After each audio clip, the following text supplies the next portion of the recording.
Unconquered is kind of a new genre. It's a survival RTS game. It's not a traditional real-time strategy game. You have a lot of spinning plates. There is a lot to worry about. It's not just build an army, build a base, go and attack the other guy.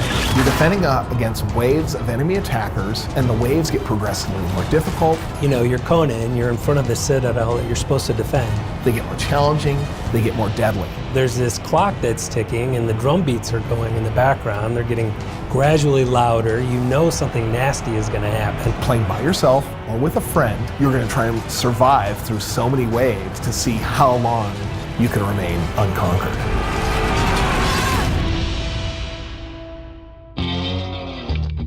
At Petroglyph, we've kind of continued along with our strategy game DNA and RTS kind of game DNA. I mean, pretty much anything fantasy and sci-fi is going to get people around here interested, but Conan's one of the top ones up there. And being able to make the first, strategy-based Conan game, that was huge to us. With Conan Unconquered, you're not really fighting against a base, you're fighting against the elements and overwhelming odds.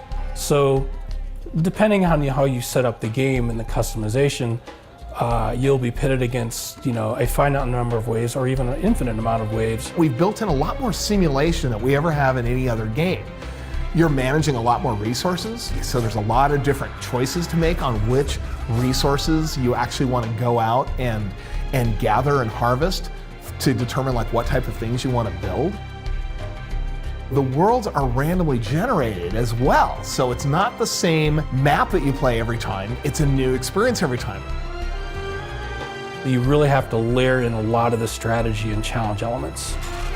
With Conan Unconquered, that's kind of what we're trying to do with the multiple enemy types that have different behaviors you have to deal with environmental effects such as disease and sandstorms and fire. All of those things are the challenges. The strategy comes in, what buildings you build, how you spend your resources, what units you're using to combat the challenges. The other nice thing about Conan Unconquered is that you can not only play solo play, you can play cooperatively as well with a friend or a stranger. You can matchmake and find a stranger to play with. The two players can play together and play against even worse waves than the solo version. They are much more powerful. They'll come from multiple directions at once very early. So it'll take both of you working together to survive. One of the most exciting things that players can experience is the multiplayer aspect of Conan Unconquered. We thought that was a great opportunity to give fans kind of a different way to play a survival RTS game. It's just fun to kind of share the challenge. It is so much fun to share that victory, with somebody. And it's also nice too because one person can manage one thing while somebody else manages something else. I think that the main impetus for making this game was our love for other experiments that are going on in the RTS genre right now.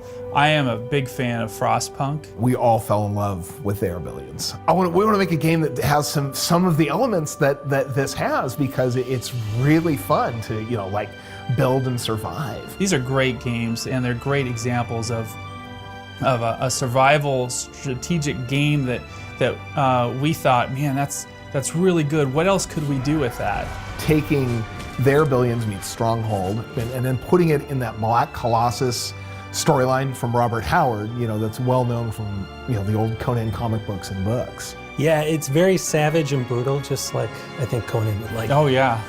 Conan, what is best in life? To see your enemies driven before you and to play this strategy game. That's right.